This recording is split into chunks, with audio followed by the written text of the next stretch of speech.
Alright, guys, so I've been talking a lot about video games lately, but there's something else I want to talk about because I recently finished it, and honestly, it's an incredible show that everybody should watch. Lovecraft Country. It's so good. It's got like the psychological horror, it's got action, it's got mystery, it's got like everything that you would want in a show. Like every episode is something different. So in this, I just wanted to go quickly, maybe like a few minutes each, with my top 10 of the episodes. I mean, there's only 10 episodes, so I'm going from like, I'm just talking about every episode and what was like my least favorite to my most favorite. And just so you know, whatever is my least favorite or most favorite is probably different than yours. And I'm not saying that I hate the episode, because honestly, every single episode is great. Like, every single one has amazing shit. And I'm probably not going to remember everything that happened in the episode, so bear with me there. And I'm not going to try and talk too much, because I only want to keep it to like maybe a couple minutes on each. But I just want to talk about the episode, like overall what it's about. And then why I put it in the position that I put it. Overall, this is just kind of, I wanted to do a review of the show, like the whole season, but I was like, let me do this in a more fun way. So I'm just doing like a top 10 of every episode, because I thought that would be fun. And I think if you're watching this, you're a big fan of Lovecraft Country, just like I am. And it's just a well-written, well-shot, well-made show, and I can't wait for season 2. Yeah, this shit it's a really great show. Definitely watch it. But anyway, let's get into it. So, starting off with number 10. Number 10, I'm going with episode 2, Whitey's on the Moon. So that episode was it was after episode 1. We'll talk about episode 1 a little bit later. But they basically get to the place where Christina, so they're in the Artem Lodge where like Christina, Braithwaite, and her father are. And this is basically the episode where they're in this place. They find out about like that all these, these white people. And I remember watching this episode because I was like, are these good guys? These white people here, are they good guys? Are they bad guys? Like, what are we looking at here? And for the most part, they were bad guys. But they basically found out that, the Braithwaites needed Atticus because Atticus is related to, like Hiram, I think his name was, Braithwaite, something like that. Like the old ancestor, he, had, I'm pretty sure, forced relations with a black woman earlier, way back when. And then they spawned a black child, and Atticus is a descendant of that bloodline, so they needed Atticus because technically he is the next in line. And they find all this out, and Uncle George ends up losing his life. And you see what I'm talking about? Like, there's so much that goes on in this episode. They have these crazy visions where you first see when you first see Jiha, because Atticus has a illusion of her, and like Letty has an illusion of like Atticus, and like just all this crazy stuff, And they learn that they have like these giant stone pets from like the first episode. They actually are the ones who control them, and just all this crazy shit. They end up escaping, and like the whole fucking thing comes down, and just like, yeah, absolute craziness, And Uncle George ends up being killed by the Braithwaites. Letty ends up being killed, but then brought back to life by Christina. And that kind of sets up the whole, like, Christina's dynamic throughout the season of, like, is she a friend? Is she a foe? Because sometimes it's hard to, like, tell. You're like, oh my god, is she, like, trying to help them? Or, like, is it all about her? Is she racist? Is she not? Is she actually, like, kind of okay? Like, it's really hard to know with her character. So this was kind of an episode to me to like set all that up.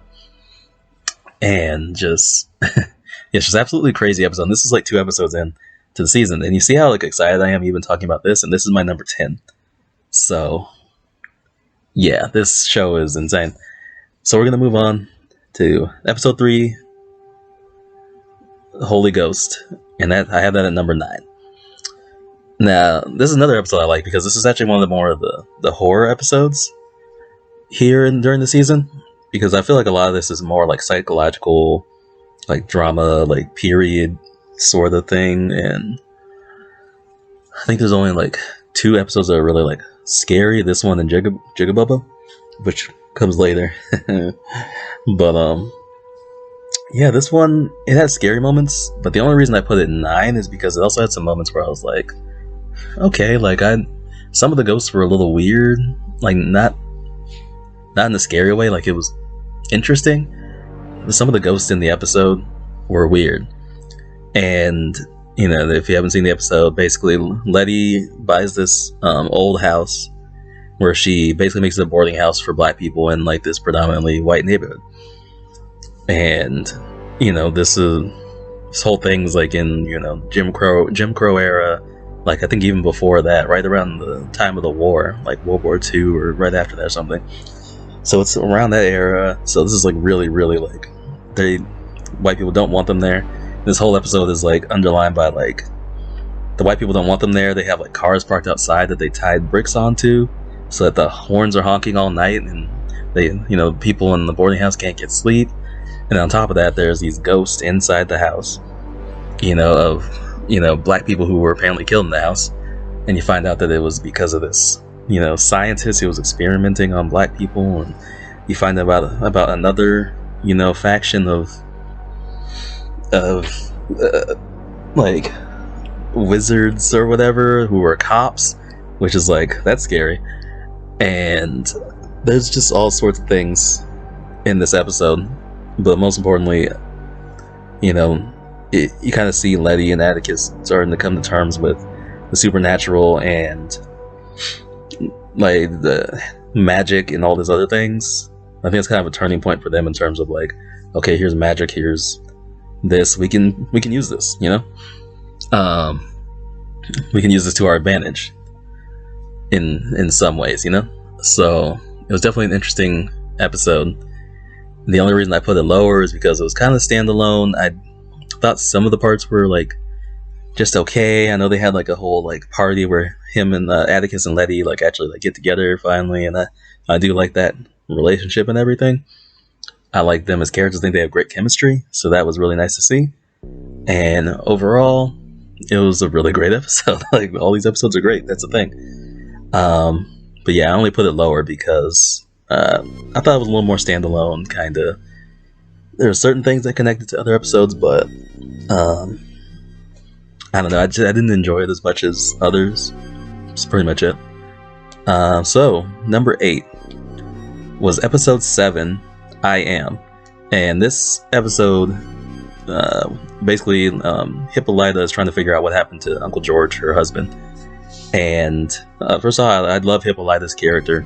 I think she has a great character arc throughout this. She's extremely smart, which I feel like they don't usually give black women a chance to do a lot of being just like really smart, really being able to just figure things out, you know, do just awesome like sciencey smart shit. You can tell that I'm not like Hippolyta. I just said sciencey smart shit. So, but yeah, her character's really cool, and she basically found out that, you know, the Braithwaites are looking for this certain machine, and she had this I don't know what you call it, but kind of like a planetarium little diorama thing that they took from the Braithwaite house, and she has it. So she went and found that, like, she literally just found all this shit out by studying, and she went and found this random like observatory where there was a machine, and you know, she went there and Atticus went there, and then they end up being like thrust into alternate dimensions. So this is when the show started going like, episode 7 is when the shit got like really, I mean, this is already pretty wild, but this got like even more wild. And basically she was just traveling through like different possible, I guess, lives. It's hard to say. Like, she met like some aliens, but then aliens look like a black woman from like the 70s and shit. Like, it was this whole episode was just crazy. And she was like she was a gladiator. No, not a gladiator. She was like a African warrior in the middle of war. She was a burlesque dancer in like France. Like, it was quite the episode. It was really visually stunning, and I love how they handled the different periods that she just traveled through. The only reason I put it lower is that I really feel like, I mean, other than the technology and the knowledge that she gains, there really wasn't much that connected to the other ones, to the other episodes that much. It's like they figured out the machine and everything, and I think that was the whole point. But I do feel like they spent pretty much that whole episode on Hippolyta, which I'm fine with because her character is awesome, and like I said, all the episodes are great and I enjoyed it. But I would have liked to also have seen more with other characters too that were going on. Like apparently Atticus went through kind of a similar thing and we didn't get to see any of it, and I thought that would have been cool to see that too, but it's fine. Like I said, Hippolyta is a great character, but that's the only reason I put it lower. So for number 7, I put episode 4, A History of Violence. So in episode 4, episode 4, History of Violence, Christina finds them, and she's, obviously putting pressure on them about magic and just all these things, and trying to find these missing pages that Montrose, Atticus's father, has knowledge of. And nobody knows this until later on. Montrose reveals that he does, know about these pages, and he has knowledge of this. And so they go to Boston to go find this, but Hippolyta and her daughter Diana end up going along because Hippolyta she still wants answers at this point in episode 4 about Uncle George, about her husband. She wants to know what happened to him, so she goes with them, and they find a way to kind of slip away and sneak into this museum and break into the museum so they can find like this hidden like passageway and go down into like this ancient like tomb and everything. And they go through like a series of booby traps. Like there's a wooden plank that they have to walk, and then as they're walking, the plank just starts to disappear, but it's still like sitting upright, and they have to like try and run as fast as they can. And there's like one of those, I don't know what you call it, it's like a big axe that just swings back and forth, and they have to like try and dodge that, and then they have to swim through some water that starts to rise slowly over the time that they're going through there. And then they find like an old like pirate ship basically, and there's like some like ancient like Native American like people that got buried there with like all this treasure that I think like Braithwaite like left them there and stuff, and they were like preserved. And then there's like a woman who was like, she was preserved, and then she like comes back to life, and they try to take her back, but like she's only speaks like her ancient tongue and all this shit. Or maybe she spoke, I don't remember if she spoke English, and they have to take her back, and then she has like all these secrets, and then Montrose is like, no, we can't be doing this. And then they're all disagreeing, and then Montrose like slits her throat behind their back and told them that she like left and got rid of her. And this like yeah, there was this is a crazy episode, man. This was a crazy episode, and it reminded me of something like National Treasure, or like a Tomb Raider, fucking like what's that shit, Nathan Drake, Uncharted type shit. Like it was really cool, and that's what I'm talking about when I'm like this. The episodes can vary like crazily, and it was nerve-wracking, and it was cool, and it was fun, like all at the same time, because you're like, you get this ancient like, just like dig and dive into this like ancient tomb, and like they're looking for certain like for these pages and stuff, and just like it's so awesome, so that they can get the page and they can learn more magics to protect themselves. So it was really cool to see. Like I keep saying this, every episode is great. Every episode in this is great. I love this show. So, moving on to number 6. That was episode 9, Rewind 1921. So in this episode, this is when the one thing in episodes like 7, where Hippolyta went into that kind of alternate dimension, this is when this pays off. Basically, in the episode before, Jig-A-Bobo, which I will talk about later, something happens to Diana, Hippolyta's daughter, and they need to help her. They need like certain magic, so they have to go back in time.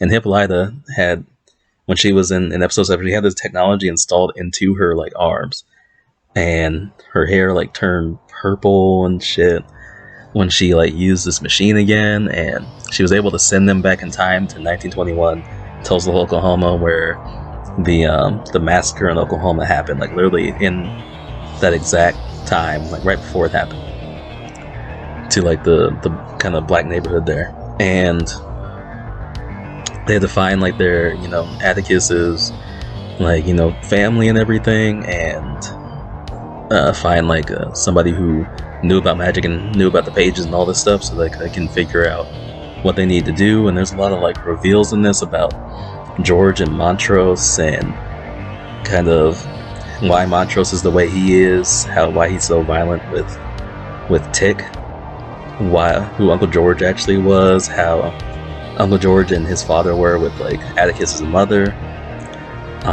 and what happened, why Montrose was able to survive back during that massacre, and it had to do with Tick, and it was really cool. And I really love like the time travel stuff. It reminded me a little bit of like Prisoner of Azkaban, like the end of Prisoner of Azkaban, where it's like there's something that characters have mentioned in the past in the other episodes or something, and then it comes back full circle, and now you understand. You're like, oh my god, okay, that's what he was talking about, and now you get to like see something unfold. And it was really awesome, and I love when shows do that. You know, I love when shows or movies do that, when they mention something or they point something out and then it comes back full circle and there's a payoff, you know? So I feel like in this episode there's a lot of really cool payoff, a lot of really awesome moments, you know, and they get the book that they're looking for with, you know, so they can, you know, have some magic and go against Christina in the final episode. But we're not at the final episode yet, because we're going to number 5, which happens to be episode 5, which is also called episode 5. I looked this up like 5 times, no pun intended, because I was like, episode 5, that's what it's called, episode 5? And yes, it's called episode 5. So in this episode, Letty's sister, Ruby, Letty's sister Ruby, who, like, Letty's kind of like they're not full sisters, I believe. I mean, they're not full sisters. Letty's very, like, small and light-skinned. Ruby's, you know, bigger, dark-skinned, you know. And this episode sheds a lot of light on just kind of black women, especially dark-skinned black women, in just America in general. And it was a problem definitely back then. It's still a problem now, but basically Ruby meets William, who was revealed in this episode to just be Christina in disguise, because Christina has this, you know, potion that allows her to change into different people if she wants to. She has that power.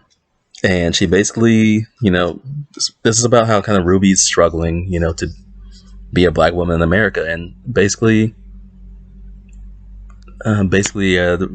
Christina gives her the power to change into a white woman if she wants to, and Ruby takes it. And it's a really interesting episode. Like, I think a lot of people of color, black people, whatever, you know, I think we thought about it. I've never wanted to be white or anything, but it would definitely be nice sometimes to have that privilege and everything, for sure.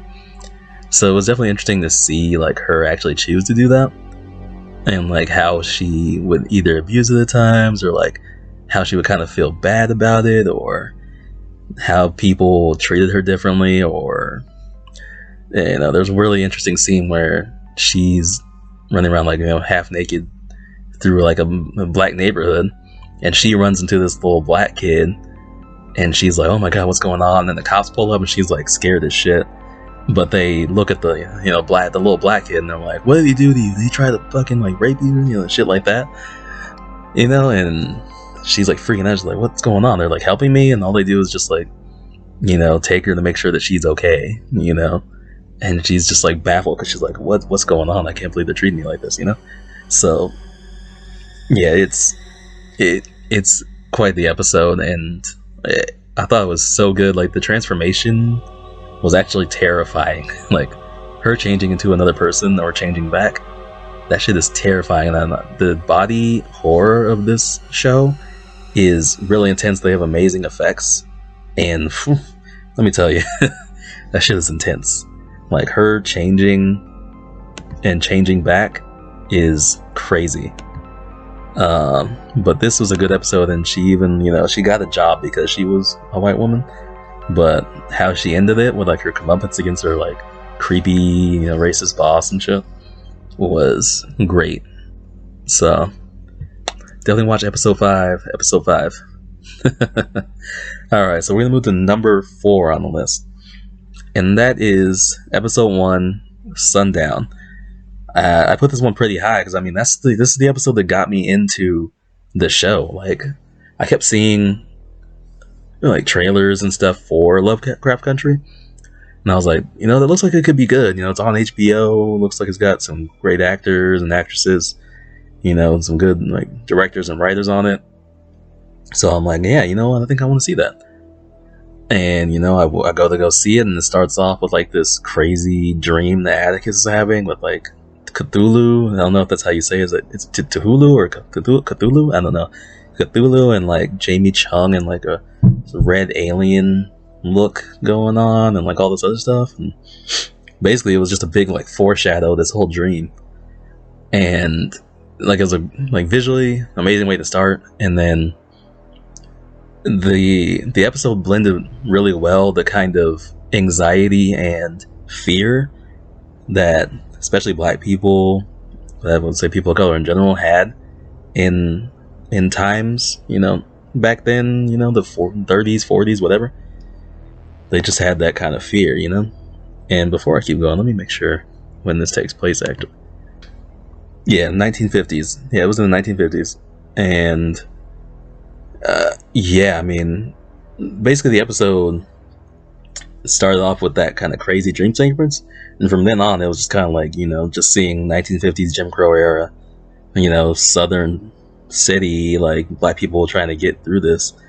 And basically like Atticus and Letty and his uncle, they end up being, pulled over by these cops while they're trying to like find Atticus's father, Montrose. And basically where they're at, they're in what's called a sundown town. And sundown towns back in the day where if you were especially black and caught out and about in these towns after sundown, they would basically have full reign to do whatever the fuck they wanted to you, arrest you, kill you, whatever.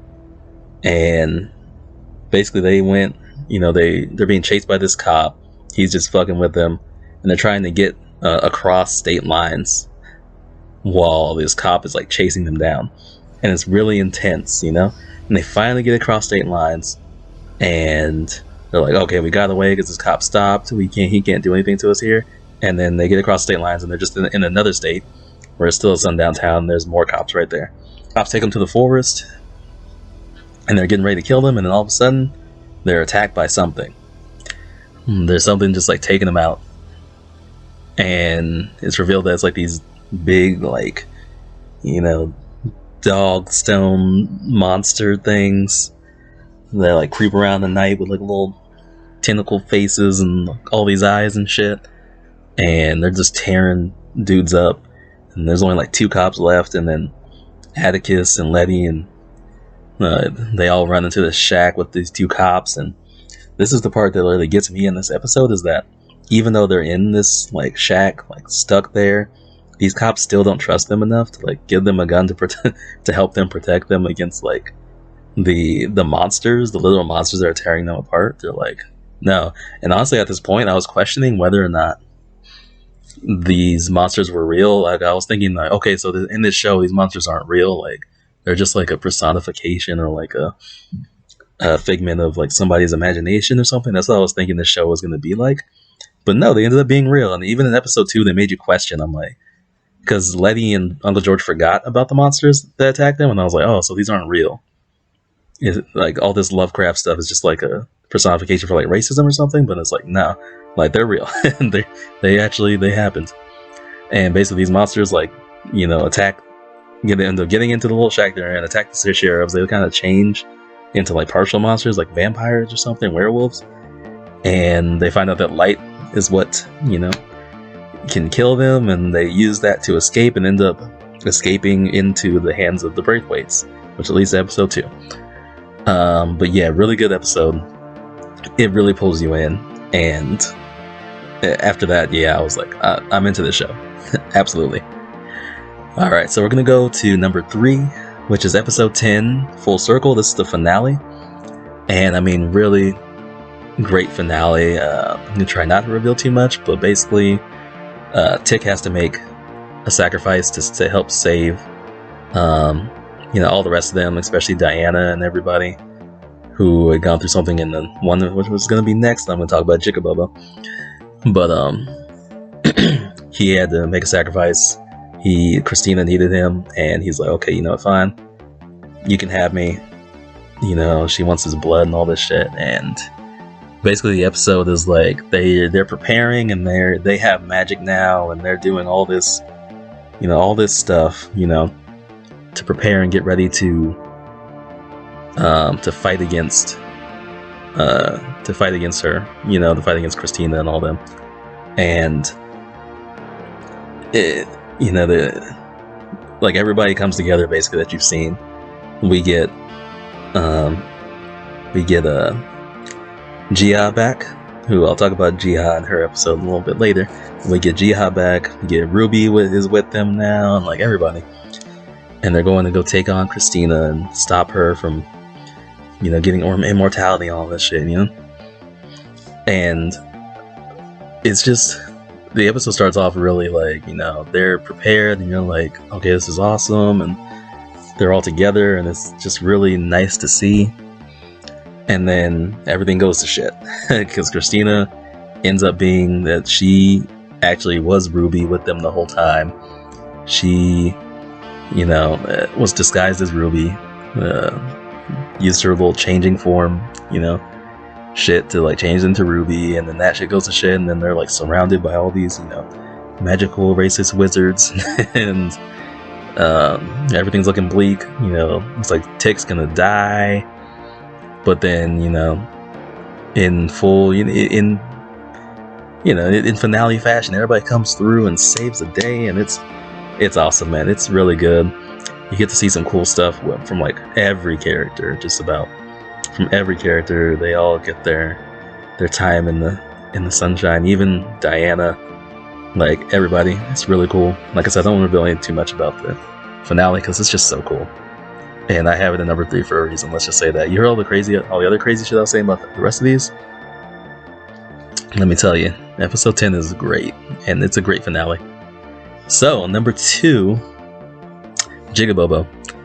I kept mentioning this episode because, to me, out of all the episodes in this season, this one truly scared me.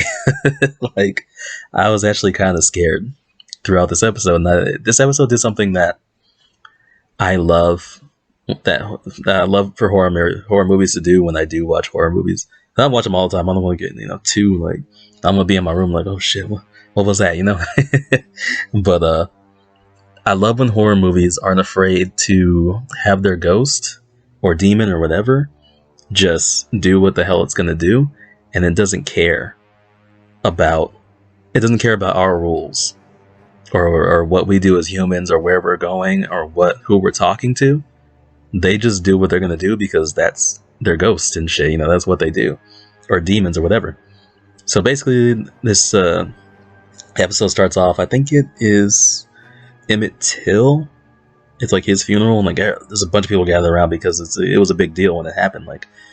This kid gets beat up for raping a white woman. And obviously, everybody knows that was bullshit, and everybody gathered because they were furious about it, And it turns out that he was Diana, Hippolyta's daughter's. He was her friend, so she was really beaten up about it. And on top of that, Hippolyta was still kind of gone right now. From episode 7, she was still gone, in some other dimension or something. So. Yeah, Diana she was not having it. And of course, Uncle George is dead, so it's what is she gonna do? So she ends up, wandering off from everybody, and she gets caught by those cops from earlier, who were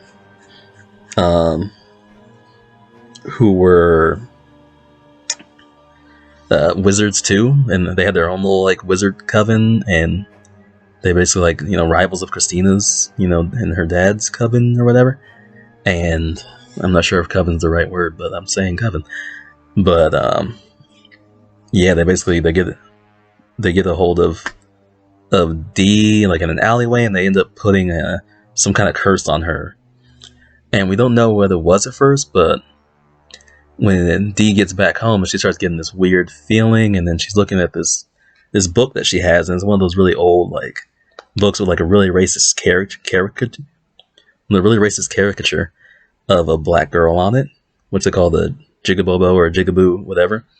Where it has like, you know, and I might have some video behind me when I actually edit this, but they have like the crazy hair and like the, you know, oversized lips, you know.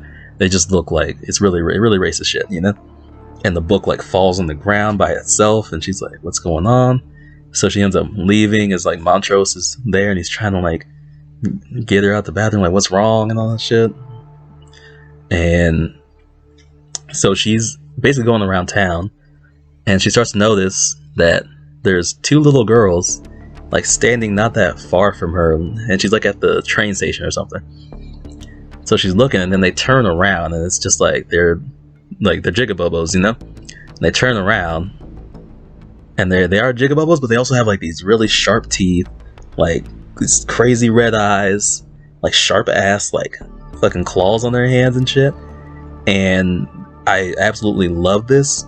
They're in the middle of a train station, and nobody else can see them except for her, and she's like freaking out, like, guys, do you see this? Like trying to like tell like this, you know, random white man, like these people, like, do you see this? And like, I don't see anything, girl. What are you talking about? And these things like they're just coming after her, like right there in broad daylight, in the middle of the day, and they're just coming after her. And I love that. I'm like, that right there that's some scary shit. It's like this ghost doesn't care where you are, who you're talking to, what you're doing. It's gonna come after you. And that's basically, she spent the whole episode running from these things, and no matter where she went, she ran from these things night and day. And it's like, no matter where she went, they found her.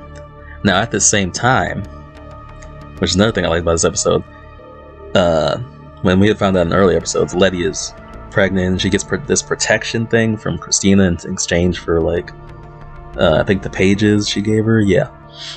And, you know, so Letty basically is invulnerable. Like, Christina is invulnerable, and that was like her father's power. And she gave that to Letty by giving her this certain symbol on her. And basically those same cops that had gone after Dee earlier, they tried to go after Letty and like everybody in their boarding house and everything. And basically, you know, they do what racist cops do, and they start like just trying to shoot up the place, and Letty literally is like bulletproof, like the shit can't touch her. So that was really cool to see. And Atticus, you know, hears about this, and he tries to go on his way to try and save her. And it's funny because the setup to all this before that is that Gia, who we'll talk about in the number one here, Gia, who is Atticus's Korean ex-girlfriend from when he was in the war, the Korean American War, and we will be talking about this. She showed up there just like randomly looking for Atticus, and then obviously Letty is like, you know, his new girl, so it's like it was like, oh shit. You're like, oh, this shit's about to go down. I think that'd be my only complaint about the episode, is that some shit didn't go down. Atticus just kind of told her to fuck off, and then Gia was just like, oh, okay, I guess, just, you know. And I was like, well, what the fuck, dude? I want to see like some shit go down. But yeah, like that's what I love about this episode, is like there's like just many different layers. There's the horror aspect, there's kind of like the romance and like drama or whatever in it, and then there's the underlying, of course, you know, almost every episode, like the racism of the 1950s and everything. So basically, by the end of this episode, they kind of Atticus figures out that he's able to summon the same like stone creature thing that Christina and her people were able to back in episode 1. So he conjures his own, and they attack and like help them, you know, take out these police officers that are trying to kill them. And at the same time, Dee stops running. She decides to stop running from the Jig-A-Bobos, and she says, you know what, I'm going to stand up against them, and I'm going to fight them. So she gets into this like place and locks her in, which is a terrible idea in any horror movie. Don't ever lock yourself anywhere, especially with some darker demon curse, demon ghost things. Don't do that. But she gets like a pipe and she starts fighting them and shit, and she's fighting them all night until finally, Atticus and Montrose and all them, they finish what they're doing, and they find Dee just in this warehouse, just swinging away at like they can't see anything. They have no idea what she's doing, and you see. And once again, this is what I love about good horror. They get there, and Montrose is like, Dee, like, stop. He's trying to stop her, like, stop doing this. And at first you're like, okay, he's here. She's safe, hopefully. And you see from his point of view, he's like hugging her, and he's like, it's okay. But from her point of view, these two little girls are just right by her. And they still get her. And you can see them, like, putting, like, a curse, like clawing into her arms and putting like a curse into her. So it's like, after all that, like they just never stopped and they got her. And like, that's insane. Like, this episode was insane. So I think I'm done. How long did I talk about the episode? Probably way too long. This next one too. So yes, that was number 2. Number 1 though, I love this episode. So episode 6, Meet Me in Daegu. This reminded me of, I don't know if you've ever seen, there's a movie called Tiger Tail. And I don't know if you've ever seen, whoever's watching this, I don't know if any of you have ever seen, there's a movie called Tiger Tail on Netflix. And it's basically about this like father who has a contentious relationship with his daughter, and they go back to his past, and you get to see like, his past and all this. And this episode really moved to me like a kind of Korean or Japanese or whatever sort of like drama romance kind of movie, and I like that, like the parasites, shit like that. Like the way that this episode went was something like that. It was amazing. Basically, you get to meet Ji-Ha, who we've seen throughout the season as a random alien in episode 1, or in episode, I believe, 2. In episode 2 is like a vision that Atticus had, like trying to kill him. And basically, we see Ji-Ha. She's in Korea, during the war, the Korean-American War, and she lives with her mother. And at first, you're like, "Oh, okay, this is just a normal girl," and she's like really bad at like socializing, and she can't get a man, even though it's like Jamie Chung, and she's extremely beautiful. And you're like, "What? Why can't she get a man?" Like, there's no way. But she's extremely weird and awkward. And then you find out that she's not as weird as awkward as you think, because she's doing all the speed dating and stuff, and like her friends like, oh, do you want to just hang out with us? I know you can't really find somebody. And I really do love the girl who played the friend in this too. I can't quite remember her name now, but she was really good, who played Ji-Ha's friend. And that was a big part of this episode too, like their relationship. But basically we see Ji-Ha go to like a bar after failing at speed dating, all this other stuff. And she just picks up a dude like super quick. Like, she just looks at him and he's like, oh yeah, And she takes this dude home, and shit start getting hot and heavy. They're taking clothes off. Like, oh man, shit's getting wild. And then Ji-Ha just pops like little tails out of like all of her orifices and just tears the dude apart. And you're like, oh, okay. Yeah. And it's like throughout this episode, it's like the mother acts very weird towards her, and she like kind of hints at it as like she's not a normal person. But then that just confirms it. You're like, oh shit, okay. So basically we find out that she's like basically the nine-tailed fox from Naruto, and she needs to like devour men's souls so she can become human again. That's essentially her arc here. And she works as a nurse at a hospital with her friend who I was talking about earlier. And this is during the Korean-American War, so they're trying to find communists, pretty much. And the Americans come in because they're trying to help, stop communists in Korea, basically, They're trying to stop communism. And it turns out that one of these soldiers is Atticus. And the really interesting thing about this episode is that when we're introduced to Atticus in this episode, he comes in and he shoots a bunch of Korean nurses with like no remorse. He doesn't give a shit. Like, he just shoots them because he's a soldier and that's what they did. He's like, oh, we're looking for a communist spy. He comes in and he shoots him. Like, he doesn't care. It's it was like jarring. You're like, whoa, was this Atticus? This is our hero, you know? And this is something that I love about the show, is that they're not afraid to show their characters in any light. Like, yeah, you know the Atticus like this, but let's show you this side. But then later on, Atticus gets injured during the war, and he ends up in the hospital. And sorry, let me say, during that time when he shot the other two nurses, they took Jiha's friend, because she ended up being the communist spy they were looking for, and basically you can assume like she died, you know.